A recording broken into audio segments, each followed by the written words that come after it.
सरला जी पूजा करने जा रही थी कि मोबाइल की घंटी बजी। सरला जी ने फोन उठाया। सामने से उनकी बेटी महक का फोन था। हेलो माँ, कैसी हैं आप? मैं तो ठीक हूँ, सरला जी ने तुरंत जवाब दिया। फिर उन्होंने पूछा, क्या बात है, सुबह सुबह फोन किया है? अरे माँ, आजकल कुछ दिनों से मेरी तबीयत ठीक नहीं चल रही, खाना भी ठीक से नहीं खा पा रही हूँ। सोच रही हूँ कि कुछ दिनों के लिए आपके पास आ जाऊं, वहीं आकर फैमिली डॉक्टर को दिखा लूंगी, महक ने दुखी होकर कहा। सरला जी बीच में ही बोल पड़ी, महक, चिंता मत करो, मैं तुम्हारे भैया आशीष को लेने भेज दूंगी, और फोन रख दिया। सरला जी पूजा छोड़ किचन की तरफ बढ़ी और बहू कोमल को आवाज देते हुए कहा, कोमल बहू, आशीष कहाँ है? मुझे बहुत जरूरी बात करनी है। माँ जी, आशीष दूध लेने गए हैं, रात का सारा दूध फट जो गया था, बहू ने कहा। सरला जी गुस्से से बफर कर बोली, दूध ठीक से गर्म क्यों नहीं करती, ध्यान रखा करो, अब फटे दूध का पनीर बना लेना, और सुनो, आशीष आए तो मेरे कमरे में भेज देना। आशीष के आते ही कोमल ने व्यंग्यात्मक लहजे से कहा, जाओ श्रवण कुमार, आपकी माँ कमरे में बुला रही है। सरला जी ने सारी बातें आशीष को बताते हुए महक को उसके ससुराल से ले आने को कहा। महक के आ जाने पर उसे डॉक्टर को दिखाया। एक्सरे करने पर पता चला कि महक के लिवर में सूजन आ गई है और उसे काफी आराम की जरूरत है। सरला जी रात दिन महक की देखभाल में लग गई। घर की सारी जिम्मेदारी कोमल पर आ गई। सरला जी रात दिन महक के सिरहाने बैठी रहती। सरला जी के पति उन्हें आराम करने को कहते, पर बेटी के प्यार में अपना ध्यान नहीं दे पा रही थी। 2 महीने हो गए, महक स्वस्थ होकर अपने ससुराल चली गई। इन कुछ दिनों में कोमल भी काफी थक चुकी थी। 7 साल के बेटे आयुष को भी पढ़ाना पड़ता था।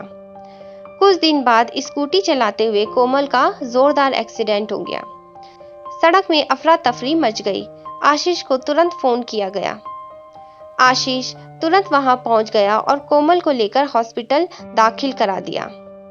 डॉक्टर ने कोमल का पूरी तरह से जांच और एक्सरे करने के बाद बताया, उसके पैर की हड्डी बुरी तरह से टूट चुकी है, ऑपरेशन करना पड़ेगा। आशीष का सारा परिवार हॉस्पिटल आ चुका था। सरला जी का तो दिमाग काम ही नहीं कर रहा था।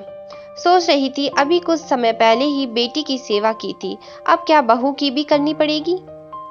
कोमल के पैर का 2 दिनों बाद ऑपरेशन हो गया। सरला जी की इच्छा थी कि कोमल की मम्मी आ जाएं, उसका काम हल्का हो जाएगा। सरला जी ने आशीष को कहा, सुनो आशीष, तुम कोमल की मम्मी को यहाँ बुला लो, क्योंकि कोमल की हालत ठीक नहीं है, तो वो मायके भी नहीं जा सकती, मैं पूरा घर कैसे संभाल पाऊंगी। आशीष थोड़ा गुस्से होते हुए बोला, यह क्या कह रही हो मम्मी, हमारे होते हुए उन्हें बुलाना अच्छा लगेगा? तुम नहीं कर सकते तो मैं ही कोमल से कह देती हूँ, वह अपनी मम्मी को बुला ले, माँ ने कहा। आशीष ने कहा, मम्मी इतनी जल्दी मत करो। सरला जी बेटी की बात को अनसुना कर कोमल के कमरे में मुंह लटकाए हुए कोमल से कहा, लो अपनी मम्मी से बात कर लो, और फोन दे दिया।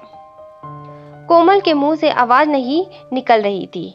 उसकी मम्मी ने फोन उठाया और कहा, हेलो कोमल बेटा, कैसी हो? कुछ बोल नहीं रही।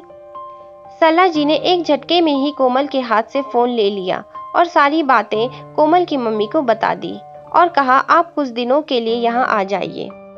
कोमल को गुस्सा आ रहा था, पर अपनी तकलीफ को भूलकर उसने सासू माँ से बोल पड़ी, वाह मम्मी जी, अभी कुछ समय पहले महक दीदी की तो 2 महीने तक आपने उसकी सेवा की थी, तब आपको कुछ नहीं हुआ। आज मुझ पर आपत्ति आई तो आप मेरी मम्मी को बुलाने को कह रही हो। देखो कोमल, उस समय तुम सारा घर का काम कर देती थी, अभी मैं अकेली हूँ, कैसे संभाल सकती हूँ। आयुष भी अभी छोटा है, मुझे उसका भी ध्यान रखना पड़ेगा। तो मम्मी जी आप ऐसा कीजिए, दीदी को ही यहाँ बुला लीजिए, वह सारा घर संभाल लेंगी, बहू ने सुझाव दिया। नहीं बहू, ऐसा नहीं हो सकता, बेटी काम नहीं कर सकेगी, उसने मना कर दिया। बोली, मायका आराम के लिए होता है, काम के लिए नहीं।